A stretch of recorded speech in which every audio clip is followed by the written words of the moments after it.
సంవత్సరకాల Bible పఠన ప్రణాళికలో 183వ రోజు జూలై 1వ తారీఖు. ఈనాటి అనుదిన బైబిల్ పఠనంలో 4 అధ్యాయములు పరిశుద్ధ గ్రంథంలోని పాత నిబంధన గ్రంథం నుండి సమూయేలు మొదటి గ్రంథంలోని 21వ అధ్యాయము, 22వ అధ్యాయము, 23వ అధ్యాయము మరియు 24వ అధ్యాయము. ఈనాటి భాగములోని 4 అధ్యాయములలో మొదటి అధ్యాయము సమూయేలు మొదటి గ్రంథములోని 21వ అధ్యాయంలో ఉన్న 15 వచనములు. దావీదు నోబులో యాజకుడైన అహీమెలెకు నొద్దకు వచ్చెను. అయితే అహీమెలెకు దావీదు రాకకు భయపడి, నీవు ఒంటరిగా వచ్చితివేమని అతని అడుగగా, దావీదు, రాజు నాకు ఒక పని నిర్ణయించి, నేను నీకు ఆజ్ఞాపించి పంపిన పని ఏదో అదెవనితోనైనను చెప్పవద్దనెను. నేను నా పనివారిని ఒకానొక చోటికి వెళ్ళ నిర్ణయించితిని. నీ యొద్ద ఏమియున్నది? 5 రొట్టెలు గాని మరేమియూ గాని ఉండిన ఎడల అది నాకిమ్మని యాజకుడైన అహీమెలెకుతో అనగా, యాజకుడు, సాధారణమైన రొట్టె నా యొద్ద లేదు, పనివారు స్త్రీలకు ఎడముగానున్నవారైతే ప్రతిష్ఠితమైన రొట్టెలు కలవని దావీదుతో అనెను. అందుకు దావీదు, నిజముగా నేను బయలుదేరి వచ్చినప్పటి నుండి ఈ 3 దినములు స్త్రీలు మాకు దూరముగానే ఉన్నారు. పనివారి బట్టలు పవిత్రములే. ఒకవేళ మేము చేయు కార్యము పవిత్రమైన ఎడలనేమి, రాజాజ్ఞను బట్టి అది పవిత్రముగా ఎంచతగును అని యాజకునితో అనెను. అంతటి యెహోవా సన్నిధి నుండి తీసివేయబడిన సన్నిధి రొట్టెలు తప్ప అక్కడ వేరు రొట్టెలు లేకపోగా, వెచ్చని రొట్టెలు వేయు దినమందు తీసివేయబడిన ప్రతిష్ఠితమైన రొట్టెలను యాజకుడు అతనికిచ్చెను. మొదటి సమూయేలు 21వ అధ్యాయము 7వ వచనము నుండి. ఆ దినమున సౌలు యొక్క సేవకులలో ఒకడు అక్కడి యెహోవా సన్నిధి ఉండెను. అతని పేరు దోయగు. అతడు ఎదోమీయుడు. అతడు సౌలు పశుల కాపురులకు పెద్ద. రాజు పని వేగిరముగా జరుగువలెనని ఎరిగి, నా ఖడ్గమునైనను ఆయుధములనైనను నేను తేలేదు, ఇక్కడ నీ యొద్ద ఖడ్గమైనను ఈటె అయినను ఉన్నదా అని దావీదు అహీమెలెకు నడుగగా, యాజకుడు, ఏలా లోయలో నీవు చంపిన గొల్యాతు అను ఫిలిస్తీని ఖడ్గమున్నది. అదిగో బట్టతో చుట్టబడి ఏఫోదు వెనుక ఉన్నది. అది తప్ప ఇక్కడ మరి ఏ ఖడ్గమును లేదు. దాన్ని తీసుకున్నట్టుకు నీకిష్టమైన ఎడల తీసుకునమనగా, దావీదు, దానికి సమమైన దొకటియూ లేదు, నాకిమ్మనెను. మొదటి సమూయేలు 21వ అధ్యాయము 10వ వచనము నుండి. అంతటా దావీదు సౌలునకు భయపడినందున ఆ దినముననే లేచి పారిపోయి గాతు రాజైన ఆకీషు నొద్దకు వచ్చెను. ఆకీషు సేవకులు, ఈ దావీదు ఆ దేశపు రాజు కాడా? వారు నాట్యమాడుచు గాన ప్రతిగానములు చేయుచు సౌలు 1000 కొలది హతము చేసననియు, దావీదు 10,000 కొలది హతము చేసననియు పాడిన పాటలు ఇతని గూర్చినవే కదా అని అతనిని బట్టి రాజుతో మాటలాడగా, దావీదు ఈ మాటలు తన మనస్సులో ఉంచుకుని గాతు రాజైన ఆకీషునకు బహు భయపడెను. కాబట్టి దావీదు వారి ఎదుట తన చర్య మార్చుకుని వెర్రివాని వలె నటించుచు ద్వారపు తలుపుల మీద గీతలు గీయుచు ఉమ్మి తన గడ్డము మీదిగా కారనిచ్చుచూ ఉండెను. వారతని పట్టుకుని పోగా అతడు పిచ్చి చేష్టలు చేయుచూ వచ్చెను. కావున ఆకీషు రాజు, మీరు చూచితిరి కదా, వానికి పిచ్చి పట్టినది. నా యొద్దకు వీనినెందుకు తీసుకుని వచ్చితిరి? పిచ్చి చేష్టలు చేయువారితో నాకేమి పని? నా సన్నిధిని పిచ్చి చేష్టలు చేయుటకు వీని తీసుకుని వచ్చితిరేమి? వీడు నా నగరిలోనికి రాతగునా అని తన సేవకులతో అనెను. ఇంతటితో సమూయేలు మొదటి గ్రంథము 21వ అధ్యాయంలో ఉన్న 15 వచనములు పూర్తి చేయబడినవి. ఈనాటి భాగములోని 4 అధ్యాయములలో 2వ అధ్యాయము సమూయేలు మొదటి గ్రంథము 22వ అధ్యాయంలో ఉన్న 23 వచనములు.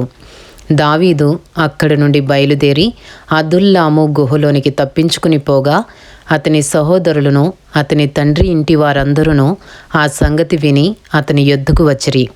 మరియు ఇబ్బంది గల వారందరూ, అప్పులు చేసుకునిన వారందరూ, అసమాధానముగా ఉండు వారందరూ అతని యొద్ద కూడుకొనగా అతడు వారికి అధిపతి ఆయను. అతని యొద్దకు ఎక్కువ తక్కువ 400 మంది వచ్చియుండిరి. తరువాత దావీదు అక్కడ నుండి బయలుదేరి మోయాబులోని మిస్పేకు వచ్చి, దేవుడు నాకు ఏమి చేయునది నేను తెలుసుకునే వరకు నా తల్లిదండ్రులు వచ్చి నీ యొద్ద నుండనమని మోయాబు రాజుతో మనవి చేసి అతని యొద్దకు వారిని తోడుకుని పోగా, దావీదు కొండలలో దాగియున్న దినములు వారు అతని యొద్ద కాపురముండిరి. మరియు ప్రవక్తయగు గాదు వచ్చి కొండలలో ఉండక యూదా దేశమునకు పారిపోమని దావీదుతో చెప్పినందున దావీదు పోయి హారెతు అడవిలో చొచ్చెను. 1 సమూయేలు 22వ అధ్యాయము 6వ వచనము నుండి. దావీదును అతని జనులను ఫలాని చోట ఉన్నారని సౌలునకు వర్తమానమాయెను. అప్పుడు సౌలు గిబియా దగ్గర రామాలో ఒక పిచుల వృక్షము క్రింద దిగి ఈట చేత పట్టుకుని ఉండెను. అతని సేవకులు అతని చుట్టూ నిలిచియుండగా సౌలు తన చుట్టూ నిలిచియున్న సేవకులతో ఇట్లనెను, బెన్యామీనీయులారా ఆలకించుడి. యెషయి కుమారుడు మీకు పొలమును ద్రాక్ష తోటలను ఇచ్చునా? మిమ్మును సహస్రాధిపతులుగాను శతాధిపతులుగాను చేయునా? మీరెందుకు నా మీద కుట్ర చేయుచున్నారు? నా కుమారుడు యెషయి కుమారునితో నిబంధన చేసిన సంగతి మీలో ఎవడునూ నాకు తెలియజేయలేదే?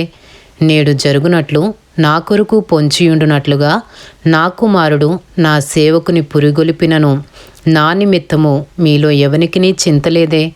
అప్పుడు ఎదోమీయుడగు దోయగు సౌలు సేవకుల దగ్గర నిలిచియుండి యెషయి కుమారుడు పారిపోయి నోబులోని అహీటూబు కుమారుడైన అహీమెలెకు దగ్గరకు రాగా నేను చూచితిని. అహీమెలెకు అతని పక్షముగా యెహోవా యొద్ద విచారణ చేసి ఆహారమును ఫిలిస్తీయుడైన గొల్యాతు ఖడ్గమును అతనికిచ్చెనని చెప్పగా, రాజు యాజకుడును అహీటూబు కుమారుడు నగు అహీమెలెకును నోబులోనున్న అతని తండ్రి ఇంటివారైన యాజకులనందరినీ పిలువనంపించెను. వారు రాజు నొద్దకు రాగా సౌలు అహీటూబు కుమారుడా ఆలకించుమనగా అతడు చిత్తము నా ఏలినవాడా అనెను. సౌలు, నీవు యెషయి కుమారునికి ఆహారమును ఖడ్గమును ఇచ్చి అతని పక్షమున దేవుని యొద్ద విచారణ చేసి అతడు నా మీదికి లేచి నేడు జరుగుచున్నట్టు పొంచియుండుటకై అతడును నీవును జతకూడితిరేమని అడుగగా, అహీమెలెకు, రాజా, రాజునకు అల్లుడై నమ్మకస్తుడై ఆలోచనకర్తయై నీ నగరిలో ఘనత వహించిన దావీదు వంటివాడు నీ సేవకులందరిలో ఎవడున్నాడు? అతని పక్షముగా నేను దేవుని యొద్ద విచారణ చేయుట నేడే ఆరంభించితినా? అది నాకు దూరమగును గాక.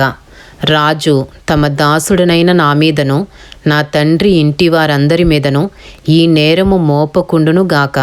ఈ సంగతిని గూర్చి కొద్ది గొప్ప ఏమియో నీ దాసుడనైన నాకు తెలిసినది కాదు అని రాజుతో మనవి చేయగా, రాజు అహీమెలెకు, నీకును నీ తండ్రి ఇంటి వారికందరికిని మరణము నిశ్చయము అని చెప్పి, యెహోవా యాజకులగు వీరు దావీదుతో కలిసినందునను అతడు పారిపోయిన సంగతి తెలిసియు నాకు తెలియజేయకపోయినందునను మీరు వారి మీద పడి చంపుడని తన చుట్టూ నిలిచియున్న కావలి వారికి ఆజ్ఞ ఇచ్చెను.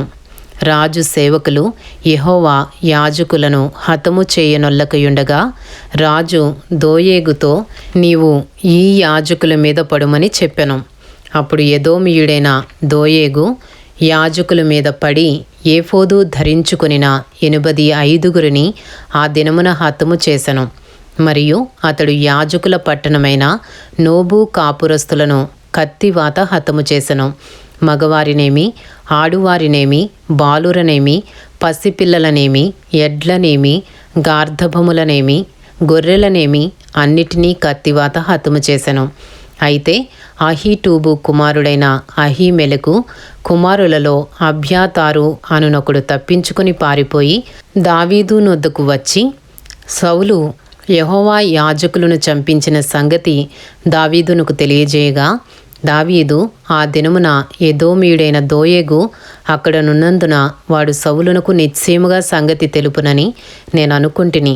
నీ తండ్రి ఇంటి వారికందరికీ మరణము రప్పించుటకు నేను కారకుడనైతిని గదా. నీవు భయపడక నా యొద్ద ఉండుము. నా యొద్ద నీవు భద్రముగా ఉండువు. నా ప్రాణము తీయచూచువాడును నీ ప్రాణము తీయచూచువాడును ఒకడే అని అబ్యాతారుతో చెప్పెను. ఇంతటితో సమూయేలు మొదటి గ్రంథములోని 22వ అధ్యాయంలో ఉన్న 23 వచనములు పూర్తి చేయబడినవి. ఈనాటి భాగంలోని 4 అధ్యాయములలో 3వ అధ్యాయము సమూయేలు మొదటి గ్రంథము 23వ అధ్యాయంలో ఉన్న 29 వచనములు. తరువాత ఫిలిష్తీయులు కెయిలా మీద యుద్ధము చేసి కళ్ళముల మీది ధాన్యమును దోచుకొనుచున్నారని దావీదునకు వినబడెను. అంతటా దావీదు, నేను వెళ్ళి ఈ ఫిలిష్తీయులను హతము చేయుదునా అని యెహోవా యొద్ద విచారణ చేయగా, యెహోవా, నీవు వెళ్ళి ఫిలిష్తీయులను హతము చేసి కెయిలాను రక్షించుమని దావీదునకు సెలవిచ్చెను. దావీదుతో కూడియున్న జనులు, మేము ఇచ్చట యూదా దేశములో ఉండినను మాకు భయముగా ఉన్నది. ఫిలిష్తీయుల సైన్యములకెదురుగా కెయిలాకు మేము వచ్చిన ఎడల మరింత భయము కలుగును కదా అని దావీదుతో అనగా, దావీదు మరలా యెహోవా యొద్ద విచారణ చేసెను. నీవు లేచి కెయిలాకు వెళ్ళుము, ఫిలిష్తీయులను నీ చేతికి అప్పగించుదునని యెహోవా సెలవీయగా, దావీదును అతని జనులను కెయిలాకు వచ్చి ఫిలిష్తీయులతో యుద్ధము చేసి వారిని లెస్సగా హతము చేసి వారి పశువులను దోచుకుని వచ్చిరి. ఈలాగున దావీదు కెయిలా కాపురస్తులను రక్షించెను.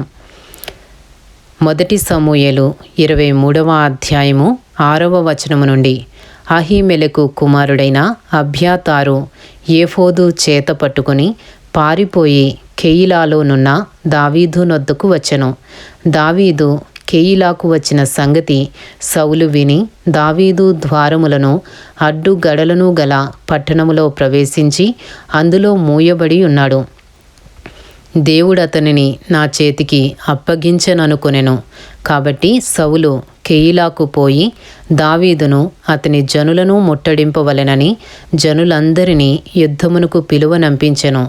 సౌలు తనకు కీడే ఉద్దేశించుచున్నాడని దావీదు ఎరిగి యాజకుడైన అబ్యాతారును ఏఫోదును తెమ్మనెను. అప్పుడు దావీదు, ఇశ్రాయేలీల దేవా యెహోవా, సౌలు కెయిలాకు వచ్చి నన్ను బట్టి పట్టణమును పాడు చేయనుద్దేశించుచున్నాడని నీ దాసుడనైన నాకు రూఢిగా తెలియబడి ఉన్నది. కెయిలా జనులు నన్ను అతని చేతికి అప్పగించుదురా? నీ దాసుడనైన నాకు వినబడినట్లు సౌలు దిగివచ్చునా? ఇశ్రాయేలీల దేవా యెహోవా, దయచేసి నీ దాసుడనైన నాకు దానిని తెలియజేయమని ప్రార్థింపగా అతడు దిగివచ్చునని యెహోవా సెలవిచ్చెను. కెయిలా జనులు నన్ను నా జనులను సౌలు చేతికి అప్పగించుదురా అని దావీదు మరలా మనవి చేయగా, యెహోవా, వారు నిన్ను అప్పగించుదురని సెలవిచ్చెను. అంతటా దావీదును దాదాపు 600 మంది అయిన అతని జనులను లేచి కెయిలాలో నుండి తరలి ఎక్కడికి పోగలరో అక్కడకు వెళ్ళిరి. దావీదు కెయిలాలో నుండి తప్పించుకునిన సంగతి సౌలు విని వెళ్ళక మానెను. మొదటి సమూయేలు 23వ అధ్యాయము 14వ వచనము నుండి. అయితే దావీదు అరణ్యములోని కొండ స్థలముల యందును జీఫు అను అరణ్యమున ఒక పర్వతమందును నివాసము చేయుచుండెను. సౌలు అనదినము అతని వెదకినను దేవుడు సౌలు చేతికి అతనిని అప్పగించలేదు. తన ప్రాణము తీయుటకై సౌలు బయలుదేరునని తెలుసుకుని దావీదు జీఫు అరణ్యములో ఒక వనమున దిగెను. అప్పుడు సౌలు కుమారుడైన యోనాతాను లేచి వనములోనున్న దావీదు నొద్దకు వచ్చి, నా తండ్రి అయిన సౌలు నిన్ను పట్టుకున జాలడు. నీవు భయపడవద్దు. నీవు ఇశ్రాయేలీయులకు రాజవగుదువు. నేను నీకు సహకారినవుదును. ఇది నా తండ్రి అయిన సౌలునకు తెలిసియున్నదని అతనితో చెప్పి దేవుని బట్టి అతని బలపరిచెను. వీరిద్దరూ యెహోవా సన్నిధిని నిబంధన చేసుకొనిన తరువాత దావీదు వనములో నిలిచెను. యోనాతాను తన ఇంటికి తిరిగి వెళ్ళెను. జీఫీయులు బయలుదేరి గిబియాలోనున్న సౌలునొద్దకు వచ్చి యోషిమోనుకు దక్షిణముననున్న హకీలా మన్యములోని అరణ్యమున కొండ స్థలముల యందు మా మధ్య దావీదు దాగియున్నాడే. రాజా, నీ మనోభీష్టమంతటి చొప్పున దిగిరమ్ము. రాజువైన నీ చేతికి అతనిని అప్పగించుట మా పని అని చెప్పగా సౌలు వారితో ఇట్లనెను, మీరు నాయందు కనికరపడినందుకై మీకు యెహోవా ఆశీర్వాదము కలుగునుగాక. మీరు పోయి అతడు ఉండు స్థలము ఏదైనది, అతనిని చూచినవాడు ఎవడైనది నిశ్చయముగా తెలుసుకొనుడి. అతడు బహుయుక్తిగా ప్రవర్తించుచున్నాడని నాకు వినబడెను గనుక మీరు బహు జాగ్రత్తగా ఉండి అతడుండు మరుగు తావులను కనిపెట్టియున్న సంగతి అంతా నాకు తెలియజేయుటకై మరలా నా యొద్దకు తప్పక రండి. అప్పుడు నేను మీతో కూడా వత్తును. అతడు దేశములో ఎక్కడ ఉండినను యూదా వారందరిలో నేను అతని వెదికి పట్టుకుందును. అంతట వారు లేచి సౌలు కంటే ముందు జీఫునుకు తిరిగి వెళ్ళిరి. దావీదును అతని జనులను యోషీమోనుకు దక్షిణపు వైపుననున్న మైదానములోని మాయోను అరణ్యములో ఉండగా సౌలును అతని జనులను తన్ను వెదకుటకై బయలుదేరిన మాట దావీదు విని కొండ శిఖరము దిగి మాయోను అరణ్యమందు నివాసము చేసెను. సౌలు అది విని మాయోను అరణ్యములో దావీదును తరుమబోయెను. అయితే సౌలు పర్వతము ఈ తట్టునను దావీదును అతని జనులను పర్వతము ఆ తట్టునను పోవుచుండగా దావీదు సౌలు దగ్గర నుండి తప్పించుకుని పోవలెనని త్వరపడుచుండెను. సౌలును అతని జనులను దావీదును అతని జనులను పట్టుకొనవలెనని వారిని చుట్టుకొనుచుండిరి. ఇట్లుండగా దూత ఒకడు సౌలునొద్దకు వచ్చి, నీవు త్వరగా రమ్ము, ఫిలిస్తీయులు దండెత్తి వచ్చి దేశములో చొరబడి ఉన్నారని చెప్పగా సౌలు దావీదును తరుముట మాని వెనుకకు తిరిగి ఫిలిస్తీయులను ఎదుర్కొనబోయెను.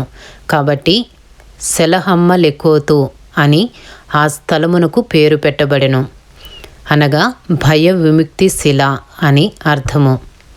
తరువాత దావీదు అక్కడి నుండి పోయి ఎన్గేదీకి వచ్చి కొండ స్థలములలో నివాసము చేయుచుండెను.